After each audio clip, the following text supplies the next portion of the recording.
Bonjour à tous, bienvenue sur ma seule vidéo. Alors, comme ma vidéo dernière, j'ai parlé du temple de Borobudur, alors maintenant je vais vous parler du temple de Prambanan. Bon, écoutez bien. Le temple de Prambanan est le plus grand du complexe des temples hindous en Indonésie qui se trouve entre deux régions, c'est Klaten et Sleman. Et puis, c'était Sialong qui a trouvé ce temple en 1733.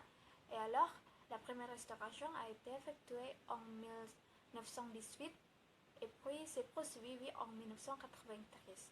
Bon, la durée de notre visite aujourd'hui sera 12 heures, mais avant de visiter, il faut acheter un billet d'entrée qui coûte 25 $. Voilà. Ici, il existe 140 temples.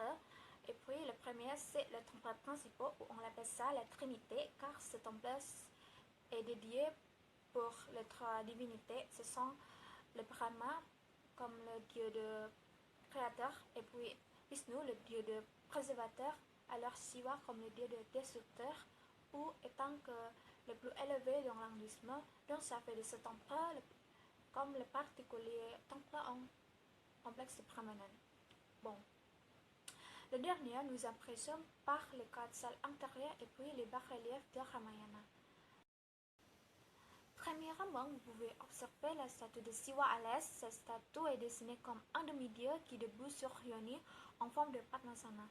Alors, cette salle est très sacrée dans la cérémonie hindouisme parce que seuls les brahmanes sont autorisés à entrer ici.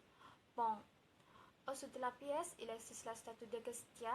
Il était une réalisation de Shiva qui représentait un professeur car il enseignait la vérité à Pélidharma. Alors, à l'ouest de la pièce, il existe la statue de Ganesh, comme le dieu de la connaissance. Bon, alors vous pouvez voir que la pointe de la trompe insérée dans la soucoupe, donc c'est la symbole qui n'est jamais satisfait de prendre la connaissance. Et puis, ici en Indonésie, le symbole de Ganesh est utilisé comme le symbole de plusieurs universités.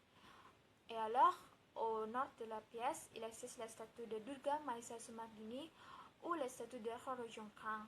Bon, le temple de Prambanan actuellement se connu comme le temple de Horojongkang parce que d'après la mythologie japonaise, Horojongkang a maudit par Bandung Bonawangsa et est devenu le millième temple dans ce complexe de Prambanan. En outre, le temple de Shiva aussi entouré d'un couloir décoré des bas-reliefs sur l'histoire de Ramayana ou bien comme Roméo et Juliette. Par exemple, dans ce panneau raconte Janaka, il est le roi de Matili qui a organisé un concours de tir à l'arc. Alors, quelqu'un qui peut briser son arc sera Maria Sita, la princesse de Janaka. Et puis un jour, Rama a participé à ce concours et il a réussi en cassant la peau dont il avait le droit d'obtenir Sita. Voilà. En fait, l'histoire de Rama et Sita sont les symboles d'un véritable partenaire. Ensuite, on continue au temple de Brahma au sud. Bon, ici, la statue de Brahma debout sur la base en forme de Yoni, et alors, il est désigné comme une divinité qui a 4 visages, dont chaque visage donné sur différentes directions. Et alors, along les balustrades sont décorés des panneaux qui racontent la continuation de l'histoire de Ramayana. Et puis, on continue au temple de Vishnu au nord. Bon, ici, la statue de Vishnu dans la pièce en position s'élève sur la base en forme de Yoni. Vishnu est une divinité avec 4 mains, dont la main de droite derrière tient le chakra, c'est l'âme de Vishnu, et puis tandis que la main de gauche tient l'huître.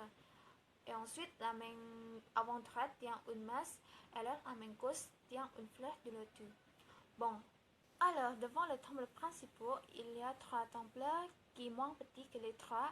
C'est le temple de Varna, considéré comme le véhicule de divinité. Ce sont le temple de Nandi comme le véhicule de Shiva. Alors, dans ce temple, il y a la statue du buffle de Nandi. Et ensuite, le temple de Garuda comme le véhicule de Brahma. Et alors, le temple de Ansa comme le véhicule de Vishnu. Ensuite, il y a le temple d'Apit qui est situé entre le temple Trinité et le temple de Varna au sud et au nord.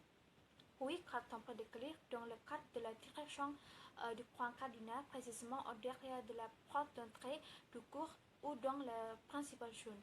Et puis, il y a 4 temples de Patok aux 4 coins du cours. Et alors, les temples de Khalir et Patok ont une forme comme une miniature sans escalier en mesure de mètres. Ensuite, dans ce complexe de temples, il y a aussi le temple de Prabhara, c'est le temple gardien ou escorte qui rend forme de cour à l'extérieur. Et puis, la structure de temple est adaptée aux 4 directions cardinales, tandis que la structure de temple auxiliaire se compose de 124 temples qui sont en 4 lignes concentriques.